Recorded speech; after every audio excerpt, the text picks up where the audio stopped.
No dia 5 de abril de 1909, a primeira página do jornal Arizona Gazette trazia uma manchete que, se confirmada, mudaria toda a história da humanidade. Explorações no Grand Canyon, cidadela subterrânea encontrada. O artigo detalhava a descoberta de uma metrópole escavada na rocha, repleta de múmias e artefatos egípcios, feita pelo explorador G.E. Kincaid. Kincaid, que afirmava estar a serviço do Instituto Smithsonian em Washington, relatou ter navegado sozinho pelo Rio Colorado em um barco de madeira.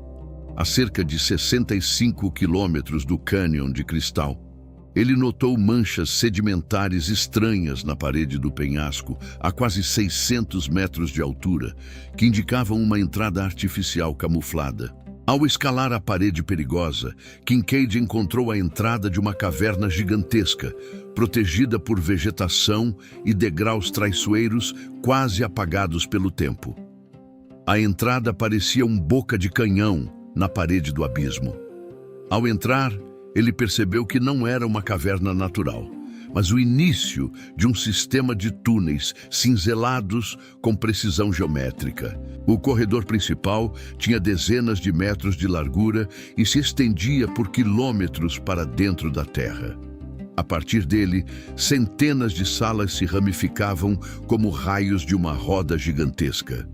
Kincaid, um explorador experiente, estimou que aquela cidadela subterrânea poderia ter abrigado confortavelmente mais de 50 mil pessoas. O que ele encontrou lá dentro desafiava toda a lógica da arqueologia americana. Em vez de cerâmica rústica ou pontas de flecha dos índios locais, havia urnas de cobre e ouro com desenhos complexos. As paredes estavam cobertas de hieróglifos que não eram nativos, mas que Kincaid identificou como uma mistura de egípcio e sânscrito. No centro da cidade, em uma câmara vasta chamada o Santuário, havia uma estátua gigantesca sentada em posição de lótus. Kincaid descreveu-a como semelhante a Buda, mas com traços faciais que lembravam a arte egípcia antiga. A figura segurava flores de lótus em ambas as mãos, um símbolo sagrado, tanto no Nilo quanto no Ganges. Ainda mais perturbadora foi a descoberta da cripta. Kincaid relatou ter encontrado uma câmara funerária imensa, repleta de múmias. Mas não eram nativos americanos, eram corpos de homens altos, todos do sexo masculino, envoltos em tecidos de linho e argila, deitados em prateleiras escavadas na rocha. A ausência de mulheres e crianças na cripta sugeria que aquele lugar era um quartel militar ou um monastério sagrado de guerreiros. A preservação dos corpos era perfeita, indicando um conhecimento avançado de embalsamamento que nenhuma tribo da América do Norte possuía naquela época. O artigo do jornal afirmava que o Smithsonian enviou imediatamente um arqueólogo chamado professor S.A. Jordan para liderar uma equipe de escavação e retirar os tesouros. Eles teriam despachado centenas de caixotes com artefatos para Washington, D.C. A notícia correu o mundo.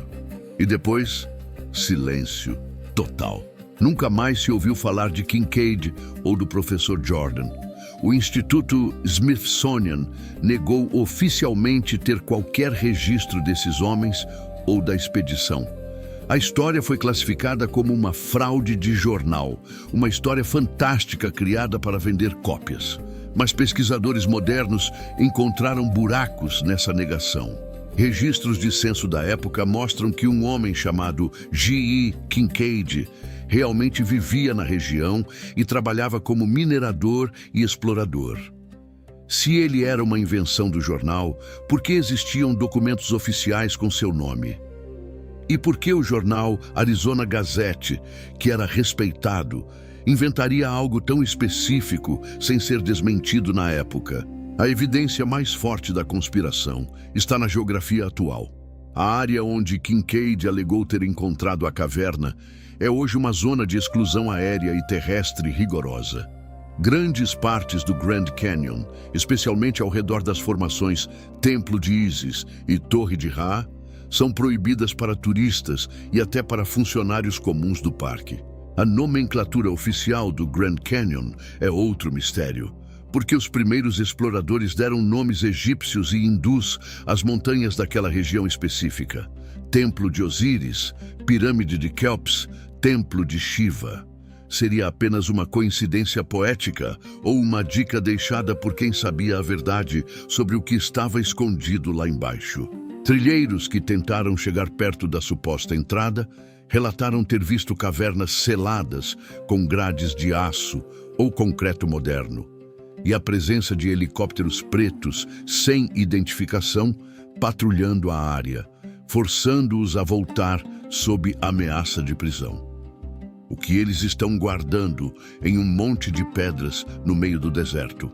A teoria da conspiração sugere que o Smithsonian, fundado sob a doutrina do Destino Manifesto, não poderia permitir que a história da América fosse reescrita. Admitir que egípcios ou asiáticos construíram uma cidade no Arizona há 3.000 anos destruiria a narrativa de que os europeus foram os primeiros civilizadores do continente. Kincaid também descreveu uma metalurgia impossível. Ele encontrou espadas e ferramentas de um metal cinza endurecido que parecia aço, mas que os índios locais desconheciam. Ele também mencionou um cimento usado nas construções que era tão duro quanto a rocha, uma tecnologia desconhecida na América pré-colombiana. Outro detalhe fascinante era o sistema de ventilação. Kincaid mencionou que, mesmo quilômetros adentro, o ar era puro e fresco. Isso implica um conhecimento de engenharia de fluidos e dutos de ar que rivaliza com as construções modernas. Como povos primitivos construíram isso na escuridão total? A lenda dos índios Hopi fala de seus ancestrais vivendo no mundo subterrâneo antes de emergirem para a superfície. Eles chamam esse lugar de Sipapuni. Os anciãos Hopi afirmam que a cidade é real, que é o local de origem de seu povo e que eles juraram guardar o segredo de sua localização com a própria vida. Em 1990, pesquisadores tentaram investigar a história e descobriram que volumes inteiros dos arquivos do Arizona Gazette daquela época haviam sumido de várias bibliotecas públicas. Alguém estava ativamente limpando o rastro da notícia original, tornando difícil verificar os detalhes. Uma caverna tinha um sistema de defesa militar. A entrada era quase invisível do rio e só podia ser acessada por uma série de degraus camuflados. Um único homem armado poderia defender o portão contra um exército. Isso sugere que a cidade vivia em guerra ou com medo de uma invasão externa. A zona proibida do Grand Canyon abrange quilômetros de terreno acidentado. Mesmo com drones modernos, o sinal é frequentemente perdido ou bloqueado na região, sugerindo o uso de interferência eletrônica militar, jammers, para evitar que o público veja o que está acontecendo nas escavações secretas. A ideia de uma América egípcia fascina porque conecta as pirâmides do México, que são reais, com as do Egito. O Grand Canyon seria o elo perdido, a base de operações ou um posto avançado de uma civilização global que ruiu catastroficamente e foi esquecida. Talvez a cidade não fosse nem egípcia nem indiana, mas Atlante e os sobreviventes desse continente perdido influenciaram tanto o Egito quanto as Américas. Os hieróglifos estranhos, que Kincaid não conseguiu ler totalmente, poderiam ser a língua-mãe da humanidade. Existem rumores de que os artefatos retirados do Canyon estão escondidos nos depósitos subterrâneos do Smithsonian em Washington.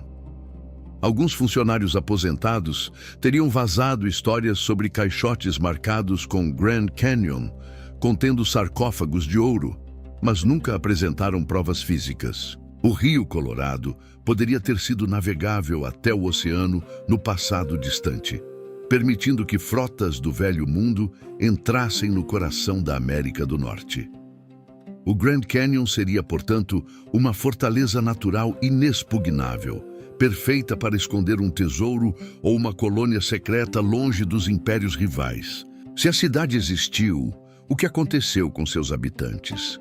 A presença de tantas múmias masculinas sugere uma batalha final ou um ritual de sacrifício em massa. Não havia sinais de vida doméstica recente, apenas a poeira de séculos acumulada sobre tesouros incalculáveis. Hoje, o Grand Canyon é um dos lugares mais visitados da Terra, mas 90% dele permanece inexplorado pelo público. Turistas tiram selfies na borda, sem saber que, centenas de metros abaixo, pode haver uma grade de aço enferrujada bloqueando a entrada para a maior verdade arqueológica do mundo. O silêncio do deserto é o melhor guardião. As rochas vermelhas guardam o segredo. Se você olhar com binóculos de alta potência para as paredes do templo de Ísis, poderá ver formas retangulares escuras que parecem janelas artificiais. Seria pareidolia ou evidência? A história de Kincaid termina abruptamente. Não sabemos se ele foi silenciado, pago para sumir ou se morreu no anonimato. Mas o artigo de 1909 permanece como um documento histórico teimoso, um grito do passado que se recusa a ser abafado. A verdade está lá embaixo, cavada na pedra, protegida pela escuridão e, talvez, por agências governamentais que garantem que ninguém desça aqueles degraus novamente. O Grand Canyon não é apenas uma maravilha natural, pode ser o túmulo da história proibida da América.